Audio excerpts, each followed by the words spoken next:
साल का बजट कम किया तो जनता में उबाल आ गया।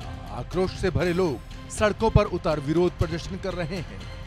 ये प्रदर्शन फ्रांस के किसी एक शहर में नहीं बल्कि 200 से ज्यादा शहरों यानी पूरे फ्रांस में जारी है। प्रदर्शनकारियों का गुस्सा सातवें आसमान पर है क्योंकि फ्रांस सरकार ने सालाना बजट में कटौती कर दी है, जिसके खिलाफ लोग सड़कों पर हैं। जनता खर्च में कटौती की निंदा और अमीरों पर ज्यादा टैक्स लगाने की मांग कर रहे हैं। गुरुवार को क्या कस्बा क्या शहर, हर तरफ लोगों का हुजूम दिखाई दिया। आलम ये कि प्रदर्शनकारियों की बढ़ती भीड़ को देखते हुए पेरिस के एफिल टावर को भी बंद कर दिया गया। एफिल टावर से जुड़े अधिकारियों ने विजिटर्स के लिए एडवाइजरी जारी कर दी और विरोध प्रदर्शन के चलते एफिल टावर को बंद करने की जानकारी दी। जानकारी के मुताबिक प्रोटेस्ट में करीब 1,95,000 लोगों ने हिस्सा लिया, जिसमें से करीब 24,000 लोग अकेले पेरिस में थे। प्रदर्शनकारियों में शिक्षक, स्वास्थ्य कर्मी, रिटायर्ड कर्मचारी और श्रमिक शामिल थे। प्रदर्शन फ्रांस की प्रमुख यूनियन कर रही हैं। इन प्रदर्शनों का असर क्षेत्रीय रेल सेवाओं और स्वास्थ्य सेवाओं पर पड़ा है।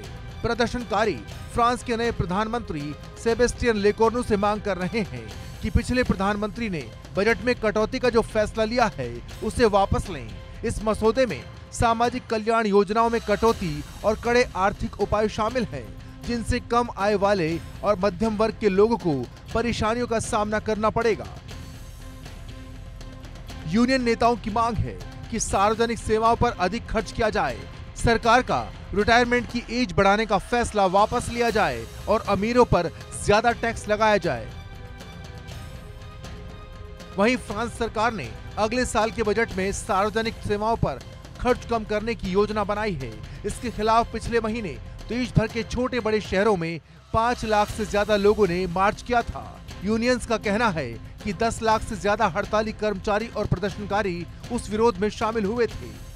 पिछले प्रधानमंत्री फ्रांसवा बायरू को 44 अरब यूरो के बजट में कटौती की योजना के चलते संसद ने पद से हटा दिया था।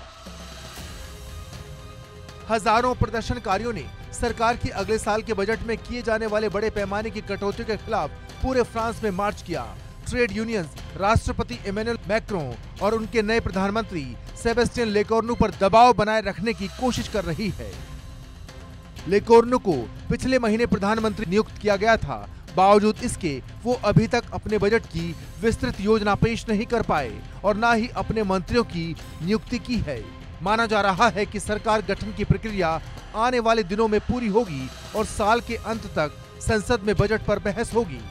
फिलहाल इन प्रदर्शनों ने लेकोर्नु की नई सरकार पर अतिरिक्त दबाव बना दिया है, क्योंकि जनता और यूनियंस खर्चों में कटौती को लेकर किसी भी तरह का समझौता करने के मूड में नहीं है। एक दिन पहले ही अमेरिका में भी शटडाउन हुआ। अमेरिका में सरकारी खर्चों से जुड़े एक बिल पर राष्ट्रपति डोनाल्ड ट्रंप की रिपब्लिकन पार्टी और विपक्षी डेमोक्रेटिक पार्टी के बीच संसद में सहमति नहीं बन पाने के चलते मामला फंस गया। इससे काफी अमेरिकी सरकारी एजेंसियों का कामकाज ठप हो गया। बता दें कि 2018 के बाद अमेरिका में पहली बार शटडाउन की स्थिति आई है। पिछला शटडाउन 35 दिन तक चला था, जो अमेरिका के इतिहास में सबसे लंबा शटडाउन था। अब ये शटडाउन कितने दिन चलेगा ये वक्त ही बताएगा।